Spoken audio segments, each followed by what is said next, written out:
Class hello friends, welcome to नया classes. So आज की इस वीडियो में हम एनसीईआरटी क्लास 7 साइंस का चैप्टर 2 पढ़ने वाले हैं, nutrition in animals. Okay, so चलिए स्टार्ट करते हैं। Okay, you have learned in chapter 1 that plants can prepare their own food by the process of photosynthesis, but animals cannot. हमने चैप्टर 1 में पढ़ा न्यूट्रिशन इन प्लांट्स में कि plants अपना खाना बना सकते हैं खुद फोटोसिंथेसिस के प्रोसेस के द्वारा, बट एनिमल्स नहीं बना सकते। Animals gate their food from plants. अब एनिमल्स को अपना खाना किससे मिलता है? प्लांट्स से मिलता है, either directly by eating plants or indirectly eating by animals that eat plants। मतलब indirectly और directly animals को plant से ही खाना मिलता है। जैसे कि लॉयन का एग्जांपल ले लेते हैं, बेस्ट एग्जांपल, कि वो कुछ भी प्लांट्स नहीं खाता, पर वो उन एनिमल्स को खाता है जो कि प्लांट्स को खाते हैं। जैसे कि रैबिट हो गया, डियर हो गया, तो वो प्लांट्स को खाते हैं। तो इनडायरेक्टली और डायरेक्टली अगर वो प्लांट्स को नहीं खाएंगे वाले एनिमल्स, तो लॉयन वॉयन टाइगर सबका खाएंगे, है ना। सो डायरेक्टली और indirectly we are animals and we are dependent on plants. So animals, okay, so animals eat both plants and animals. So animals plants को भी खाते हैं और एनिमल्स को भी खाते हैं। Recall that all organism including humans require food for growth, repair and functioning of the body. अब उसको याद कीजिए कि सारे ऑर्गेनिजम्स को क्या है, ह्यूमंस को भी किस चीज़ की ज़रूरत होती है? फूड की। किसके लिए? ग्रोथ के, रिपेयर के लिए, फंक्शनिंग के लिए बॉडी की। Animal nutrition includes nutrient requirement. अब एनिमल न्यूट्रिशन में क्या क्या होता है? Nutrient requirement, food of mode of intake of food and its utilisation in the body. Animal nutrition ये इंक्लूड करता है। You have studied in class 6 that food consist of many components. Try to recall and list them below. हमने class 6 में बहुत सारे food components के बारे में पढ़ा था, उन्हें याद करने की कोशिश कीजिए और यहाँ लिखिए। सबसे पहले था हमारा protein,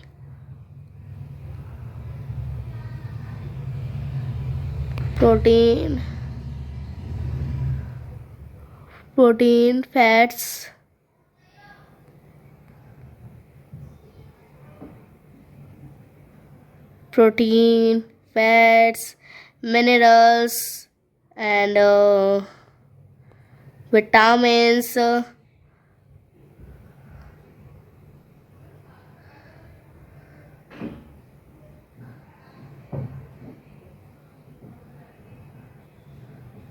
carbohydrate and dietary fibers,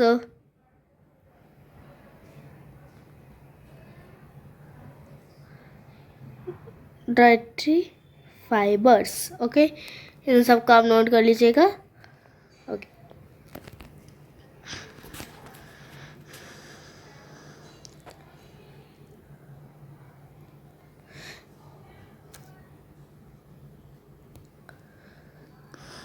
The component of food such as carbohydrate are complex substances। जो फूड कंपोनेंट्स होते हैं जैसे कि कार्बोहाइड्रेट, वो कॉम्प्लेक्स सब्सटेंसेस होते हैं। These complex substances can not be utilize as such, so they are broken. उनको ऐसे ही तो हम यूटिलाइज नहीं कर सकते, so they are broken down into similar substances. They break down the complex components of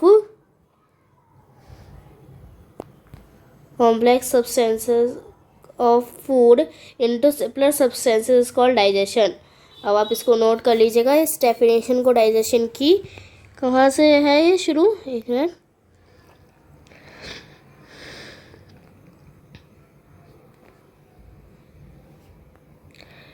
The components of food such as carbohydrate are complex substances. These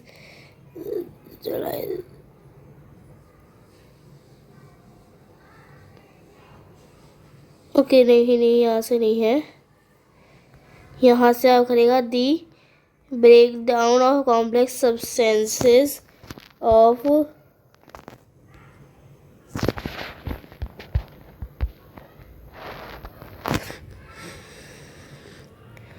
food into simpler substances is called digestion. Okay, इसको आप याद रखिएगा। अब यहाँ पे हमारा second है different ways of taking food, अलग अलग प्रकार खाने के। The mode of taking food into the body varies in different organisms. Bees and hummingbirds suck the nectar of plants, and infants of humans and many other animals feed on mother's milk. अब सबका खाने का तरीका अलग अलग होता है सारे ऑर्गेनिजम्स का। Snakes like pythons swallow the animals they prey upon. Some aquatic animals filter tiny food particles floating nearby the feed and feed upon them. Okay, और यहाँ पे है what is the type of food and mode of feeding of the following animals. अब क्या तरीके के food, what type of food, क्या food और कौन सा मोड खाने का एनिमल्स का। Write down your observation in the given table. Okay, you may find the list of modes of feeding given below the table helpful. Okay, आपको इस table में फिल करना है कि कौन से एनिमल क्या तरीके का खाना खाते हैं और कैसे मोड क्या है उनका, जैसे कि scraping, chewing, sniffing, capturing and swallowing, sponging, sucking and extra. अब ह्यूमन के अंदर digestion. Okay, we take in food through the mouth, digest and utilize it. The unused parts of the food are defecated. Have you ever wondered what happens to the food inside the body? The food passes through a continuous canal. हम खाना खाते हैं अपने मुंह से और उसे digest भी करते हैं और यूटिलाइज भी करते हैं, पर जो अनयूज्ड पार्ट होता है वो और निकल जाता है। तो क्या आपने कभी वंडर करा है कि उस फूड का बॉडी के अंदर जाके क्या होता है? सो जो फूड होता है वो एक कंटिन्यूस कैनल से पास होता है which begins at the buccal cavity and ends at the anus. The canal can be divided into various compartments और इसको हम एलिमेंट्री कैनाल कहते हैं जो पूरी जाती है। The buccal cavity, food pipe और इसोफेगस भी कहा जाता है इसे mainly, stomach, small intestine, large intestine, rectum and anus. These parts together form the alimentary canal, which is also called the digestive tract. The food component gradually get digested as food travel through the various compartments. जो components है वो धीरे धीरे digest होते रहते हैं, जैसे जैसे कि जो फूड है वो अलग अलग कंपार्टमेंट्स में जाता रहता है। Okay, the inner wall of the stomach, जो स्टमक की इनर वॉल होती है, and the small intestine and the various glands associated with the canal such as salivary glands, liver, pancreas secretes digestive juices. अब ये क्या है, digestive juices को secrete करते हैं। The digestive juices converts complex substances of food into simpler ones. अब जो digestive juices होते हैं ये complex substances को क्या है, simpler form में convert कर देते हैं। Okay. The digestive tract and the associated glands together constitute the digestive system. जो digestive tract है, associated glands है, ये मिलकर क्या है, एक digestive system बनाते हैं। Now let us know what happens to food in different parts of digestive tracts. अब हम देखेंगे क्या क्या होता है फूड के साथ different parts of digestive tracts में। तो उसको पढ़ने से पहले मैं आपको थोड़ी सी इन्फॉर्मेशन दे देती हूँ, थोड़ा सा ओवरलुक दे देती हूँ कि हम इतना सारा क्या पढ़ने जा रहे हैं। ओके, सबसे पहले हम थोड़ा सा पढ़ेंगे इसके बारे में। जैसे कि सबसे पहले बकल कैविटी होते हैं, जिसे माउथ भी कहा जाता है। इसके नीचे सलाइवरी ग्लैंड्स होते हैं 3, एक यहाँ की तरफ होता है, एक यहाँ गले की तरफ 2 होते हैं। ओके, इनको हम सलाइवरी ग्लैंड्स कहते हैं। बकल कैविटी से शुरू होता है जिसमें हम टीथ होता है, टंग होता है और ये बहुत सारी चीज़ें होती हैं। तो हम इनमें टीथ के बारे में भी पढ़ेंगे, टंग के बारे में भी पढ़ेंगे। ओके, फिर यहाँ पे एक कंटिन्यूस कैनाल जाती है जहाँ से फिर फूड जाता है, और जो फूड होता है जब उसको च्यू करने के बाद हमारा थोड़ा सा जो कार्बोहाइड्रेट होता है ना वो जल्दी पच जाता है, इसलिए कार्बोहाइड्रेट को हम इंस्टेंट एनर्जी वाला फूड भी कहते हैं। क्योंकि वो सबसे पहले डाइजेस्ट होता है थोड़ा सा हमारे माउथ में, तो इसलिए उससे हमें जल्दी एनर्जी मिलती है। फिर ईसोफेगस, और एक और चीज़ जो कि इस चैप्टर में नहीं बताई गई है, एक्स्ट्रा जो है वो है जब जो खाना जाता है, ठीक है, जो हम च्यू करने के बाद जैसे वो खाते हैं, वो उसको क्या कहते हैं, हम कहते हैं बोलस।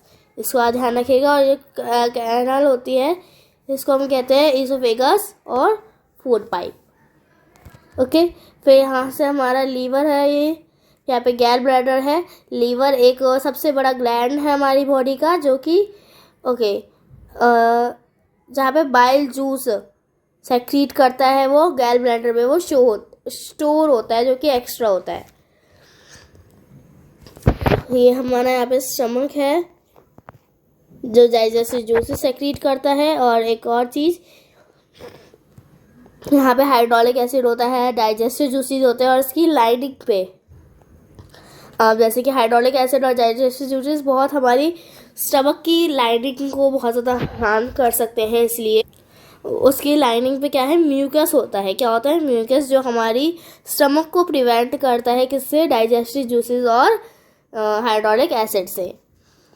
तो ये हमारा पैनक्रियाज है जो पैनक्रियाटिक जूस को सेक्रीट करता है। And then this is small intestine.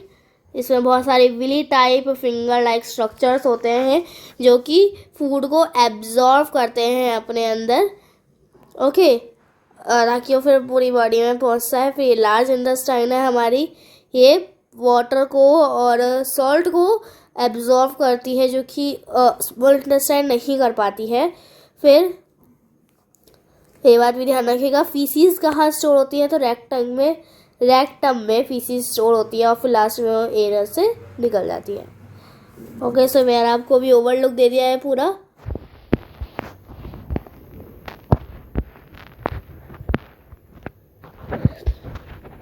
हम पढ़ेंगे mouth mouth and buccal cavity. Mouth या फिर बकल कैविटी के बारे में, दोनों एक ही होते हैं। Food is taken into the body through the mouth. अब जो खाना है वो हम कैसे लेते हैं, मुंह से लेते हैं बॉडी के अंदर। तो the process of taking food into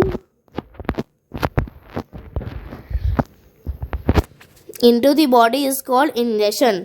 अब जब हम खाना खाते हैं अपने माउथ से, सबसे पहले उसे क्या कहा जाता है, इंजेशन। सो डाइजेस्टिव सिस्टम का सबसे पहला प्रोसेस में क्या है, सबसे पहला part ingestion. Okay, we chew the food with the teeth. हम खाने को किससे, टीथ से चबाते हैं, और उसको मैकेनिकली क्या है, स्मॉल पीसेस में ब्रेक कर देते हैं। Each tooth is rooted in a separate socket in the gums. अब गम्स में हर टीथ जो है अलग अलग सॉकेट में, अलग अलग गम्स में अलग अलग सॉकेट में क्या है, रूटेड, मतलब गड़ा होता है, लाइक पेड़ होता है ना, उसकी जड़ें ऐसे ही वो अलग अलग। Our teeth vary in appearance and perform different functions.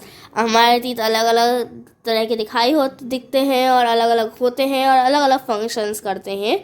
Accordingly they are given different names, और उसी की तरह उन्हें अलग अलग नाम भी दिए गए हैं। अब ओके, ये तो एक एक्टिविटी है कि आपको अपने टीथ गिनने हैं। ओके, इसको छोड़ते हैं और अभी ये पढ़ते हैं। ओके, ये भी है, और आपको फिर अपनी जो भी ऑब्जर्वेशन है वो आपको इसमें करनी है। ओके, यहाँ पे है arrangement of teeth in different types, okay, and different types of teeth. अब सबसे पहले क्या है, आपके यहाँ आगे की तरफ यह अपर जॉ और लोअर जॉ दोनों दिखाई गई है। ओके, ये आपके नीचे की तरफ, मतलब आगे की तरफ, सपोज यहाँ पर अपर जॉ है, ठीक है, सपोज ये अपर जॉ है एंड हम लोअर जॉ की बात करें, दोनों सेम ही होती है। सबसे पहले 4 इंसिसर्स होते हैं और 4 ऊपर भी होंगे, इसका मतलब तो पूरे इंसिसर्स जो है वो टोटल 8 होते हैं। मैं यहाँ पे लिख देती हूँ, टोटल इंसिसर्स 8 होते हैं। पहले मैं लिख देती हूँ कौन से हैं, फिर हम डिस्कस करेंगे, तब मैं आपको बताऊँगी।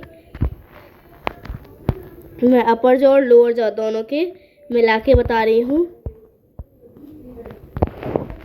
Okay, 16.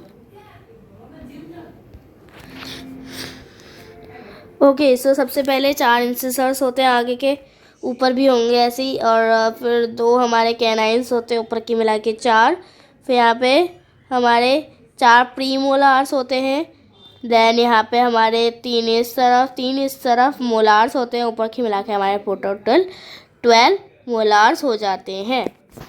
Okay okay, our mouth has okay. अब हमारे माउथ में क्या है, स्लाइवरी ग्लैंड्स होते हैं जो कि सलाइवा को सेक्रीट करते हैं। अब आपको पता है क्या कि सलाइवा का क्या काम होता है, तो चलिए पता करते हैं। अब हमें एक्टिविटी दे रखी है जिससे हमें पता चलेगा। Okay, is there a change in the test? You discuss the result with your friend. The saliva break down the starch into sugar. अब जो सलाइवा है वो स्टार्च को शुगर की फॉर्म में क्या है,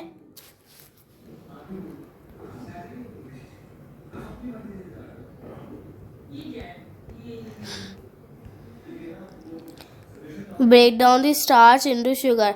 अब सलाइवा शुगर को स्टार्च में ब्रेक डाउन कर देता है। The tongue is a fleshy. Okay, अगर आपको पूछा जाए कि टंग क्या है तो आप ये लिखेंगे, the tongue is a fleshy muscular organ attached at the back to the floor of the buccal cavity. अब जो टंग है वो एक फ्लैशी और मस्कुलर ऑर्गन है जो कि बकल कैविटी की फ्लोर पे पीछे की तरफ अटैच्ड होता है। It's a free at the front end can be move in all direction. वो आगे से तो फ्री होता है और किसी भी डायरेक्शन में मूव हो सकता है। Do you know the function of the tongue? क्या आपको पता है कि टंग का फंक्शन क्या होता है? So we use our tongue for talking. Besides, it mixes saliva with the food during chewing and helps in swallowing food. अब हम क्या है, टंग को सलाइवा के साथ मिक्स फूड को एक तो बात करने के लिए यूज़ करते हैं, और फूड को चबाते हैं तो सलाइवा को मिक्स कर देता है हमारे फूड के साथ कौन, टंग, और उसको सॉलो करने में भी, सटकने में भी हेल्प करता है। We also taste food with our tongue. हम फूड को टेस्ट भी करते हैं हमारी टंग, क्योंकि उसमें बहुत सारे टेस्ट बड्स होते हैं जो कि अलग अलग टेस्ट फूड के अलग अलग टेस्ट को डिटेक्ट करते हैं। वी कैन फाइंड आउट, हम इसे पता भी लगा सकते हैं, of the portions taste bud by the following activity के। ओके, सो जो बॉक्सेस में दे रखा है हम इसे लास्ट में डिस्कस करेंगे। पहले हम चैप्टर को पढ़ लेते हैं। द फूड पाइप सेकेंड है हमारा। पहले हमने बकल कैविटी के बारे में पढ़ा। द फूड पाइप ईसोफेगस जिसे कहा जाता है। The swallowed food passes into the food pipe और ईसोफेगस। अब जो हमने फूड सॉलो कर लिया, सटक लिया बकल कैविटी में, अब वो क्या है, फूड पाइप से जाता है। लुक एट द ओके, अब the food pipe runs along the neck. अब जो फूड पाइप है, जैसे हमारी जो गर्दन होती है ना, उसमें ही उसके साथ साथ ही होती है वो। Okay,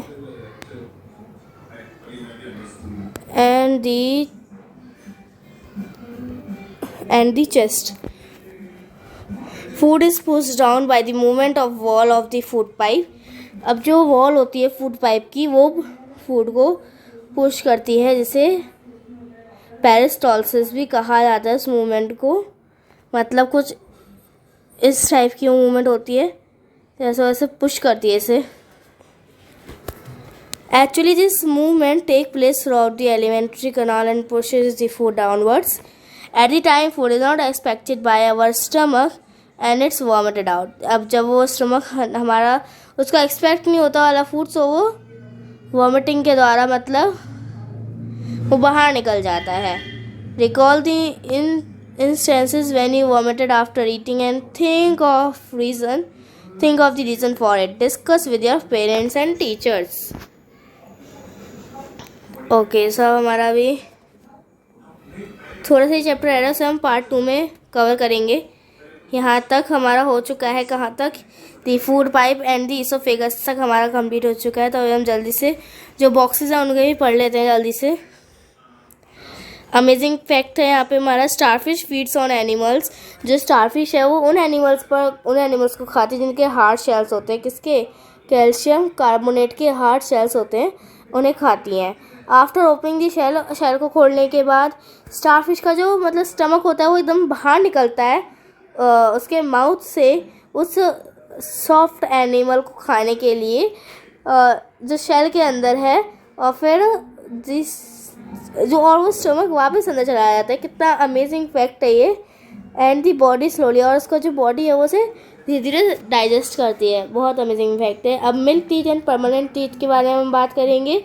do you remember about falling of your teeth some years ago? क्या आपको याद है आपके दांत गिरे थे कुछ सालों पहले जब आप छोटी एज के थे? The first set of teeth grows during infancy and they fall off the age between 6 to 8 years. These are termed milk teeth. अब जो सबसे पहला सेट होता है टीथ का, जो कि मतलब जब हम छोटे होते हैं तब ग्रो करता है, और वो 6 to 8 ईयर्स की एज में मतलब वो सारे दांत झड़ जाते हैं, और उनको हम मिल्क टीथ कहते हैं, जो पहली बार आते हैं, फर्स्ट सेट जो होता है। The second set that replaces them are the permanent teeth. अब जब वो दांत टूटता है तो जो दूसरा दांत आता है वो सेकंड सेट होता है टीथ का, जिसे हम परमानेंट टीथ कहते हैं। The permanent teeth may last throughout life or fall off during old age or due to some dental disease. अब जो परमानेंट टीथ होते हैं वो सबसे ज़्यादा लास्ट होते हैं हमारी पूरी लाइफ में, और वो गिर जाते हैं जब हम बूढ़े हो जाते हैं, तो वो धीरे धीरे झड़ना शुरू कर देते हैं, या फिर किसी डेंटल डिजीज़ में भी वो गिरना शुरू कर देते हैं। Okay sweet and tooth decay.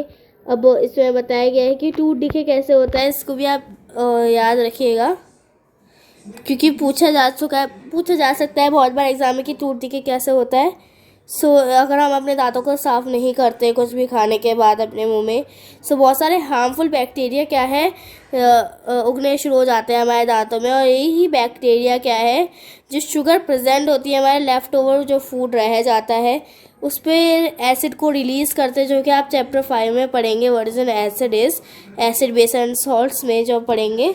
The acid gradually, और जो एसिड है वो धीरे धीरे क्या है टीथ को डैमेज करने लग जाते हैं, और फिर टूथ डिके होता है। अगर इसको टाइम पर ट्रीट नहीं किया जाता है तो इससे टूथ एक या फिर एक्सट्रीम केसेस में तो टूथ लॉस होता है। और जब हम चॉकलेट, स्वीट्स, सॉफ्ट ड्रिंक्स और या फिर शुगर प्रोडक्ट्स ज़्यादा खाते हैं तो भी टूथ डिके होता है। इसलिए हमें अपने दांतों को ब्रश से या फिर दातून से साफ़ करना चाहिए रोज़।